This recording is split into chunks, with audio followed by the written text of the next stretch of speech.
Nah. Kangen cengkok mbok wong. Wah. Ndak malah kasus kok ya. Ndak seminggu bisa ngirenge suarane Mbak Sulis ning panggung saniki angel ketekane. Setahun pisan ora pas ngobrol iki ra iso. Enggak. Pokoknya jenengan nek Dan iki saged Mbak Sulis. Anu lho Mas ngapunten. Jadi ndak ngono repot. Maka langgawe, Pak.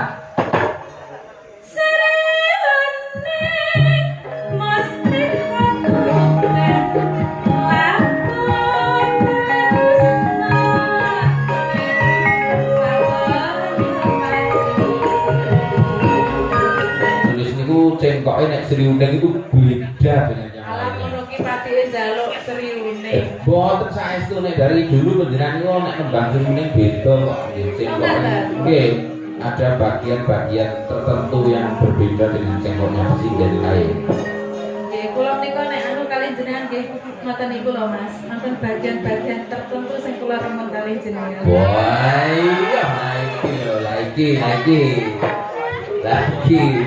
Tenang iki. Iki iso wah, iso ngentekke dalangan tenang iki. Nggih. Sinten to niku cewek ten wingi ki jenengan niku? Lah niku anak kula ya. Kok yo nderek to, Nduk. Pripun? Jenengan melu kula riyin, wayangan nderek kula riyin niku isih 2 taun. Nggih, zaman penonton nggih. Isih ala sing gedhong niku kok. Ya, titingannya Mas Didin, wah, dan Mas Sodikin, Mas Didin. Iki saestu Sri Uning nggih, Mas. Nggih, kangen kali cengkok panjenengan kok nggih. Nah, Kangen cengkok mbok wong. wah. Ndak malah kasus kok ya. Cengkoke perkara piyayine iki ra ya dipetung mengko. Nggih, awale nggih ngoten niku, Nggih. sampeyan kangen cengkoke. Nah. Awale niku. Terus lain-lain. Terus langgane. Nggih. Enggak. Ya Mas Aridin, anu Mas Didin. Didin. Niki nama Didin putrane Pak Rubel niku. Nggih. Kula kinten nek Pak Bugol lho niku. Wah. Wah, Didin. Suwe ra ketemu kok ya luwak mangan tales gimana. Awal lagi apa sobek men lho. Enggak. Putri Kangsu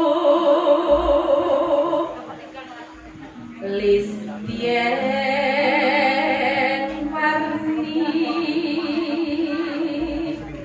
Gon cakepan Sulis ki dipake ya. Yo. Mangke to kula Sulistyo niku wanita sing ayu. Lho Mat, rumono Mat. Enggak.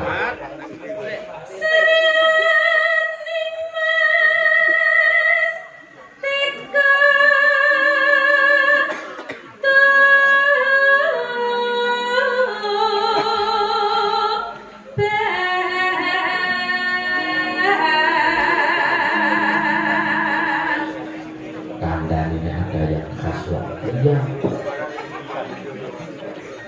Putra Kanjeng Sira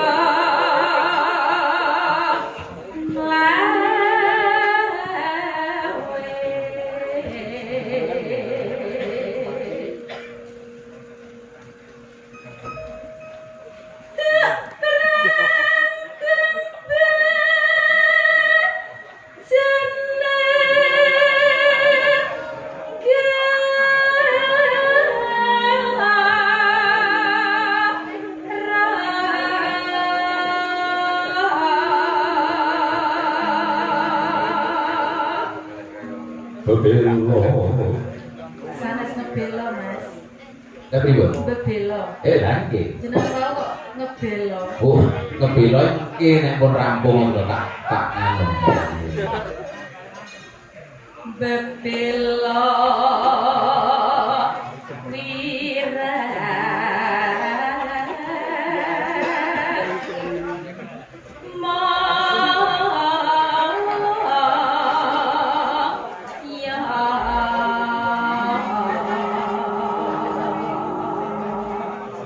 lurah usuk sura orang ndang iki gorong nek ora seneng engko ya. Tampurong sriune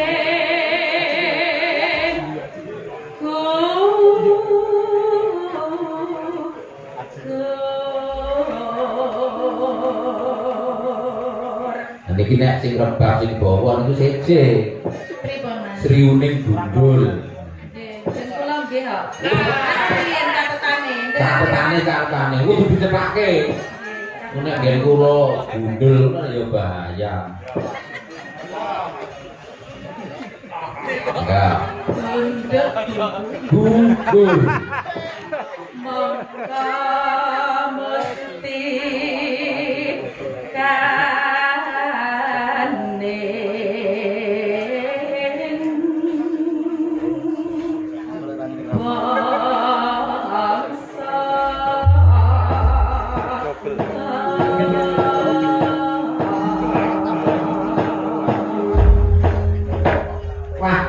rasa kangen tenan ya mbok iya Pak ya. Wah, ngene iki biyen ndak seminggu pisan kirene suarane Mbak Sulis ning panggung saniki angel ketekane. Setahun pisan nek ora pas sama prei ra ijo. Enggak. Pokoknya jenengan nek wonten jam mengke panjenengan calling kula tak sempat nih Bapak. Wes. Anggil ngajak kula WA lho janjane iki. Satu Mbak Sulis. Anu Mas ngapunten. Dan enggak ngono repot. Enggak. Langgawe, Pak.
Mas.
jis.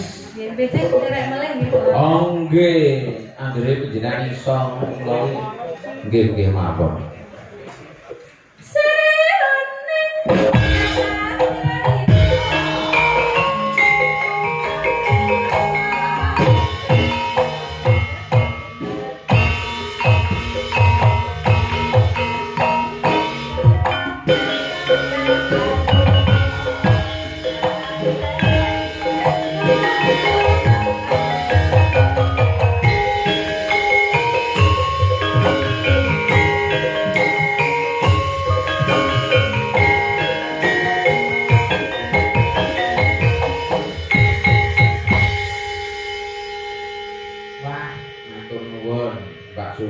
Injih, sami-sami Mas. Iki tembang langenan riptanipun pepunden saking Blitarugi. Ki Haji Sukron Suwondo. Luar biasa karyanya. Nggih. Wah, biyen ki tahun piro ya? 2010 ya. Mbak Sulisi ngajak mayang ning Kemiri dhuwur kono. Sor ngebel. Dalan iki mubeng-mubeng. Garwane iki lali lho. Mangkate genah dalane kuwi kok muni karo kleru munggah. Jan kaya sing ngenong ngijin iki mau. Matur nuwun. Iki sing ngenong saka anu ngendi iki jenenge Pacitan. Kok Pacitan iki? Mas Dalang Imam Khairul sangka cedhake Pacitan. Oh, ya, sangka Mbak Usan Kidul. Kula nek maya mbok dijak to Mas, ora kita ngelawak-ngelawak ngono nggih. Jan nggih. Matur nuwun menika Mas Jupe Multimedia yang sampun nyiaraken secara langsung. Ugi dipun pirsani menika Pak Eko Suroso saking Kebak Keramat. Kebak Keramat niku Sragen nggih. Sragen menapa Karanganyar? Karanganyar. Ugi wonten Pak Darsono. Assalamualaikum Ki Purba. Kula Darsono Kampret saking Lampung. Ugi mirsani nggih kula sedawun atas. Matur nuwun. Nek nggon live streaming itu kan ngendi-ngendi kok nonton. Kuwi mau sing nonton serentake 1000 luwih iki menungso kabeh kudu kok. Rumah saku. Nggih. Sesuai dengan yang kita sampaikan di muka. Nah, enggak sesuai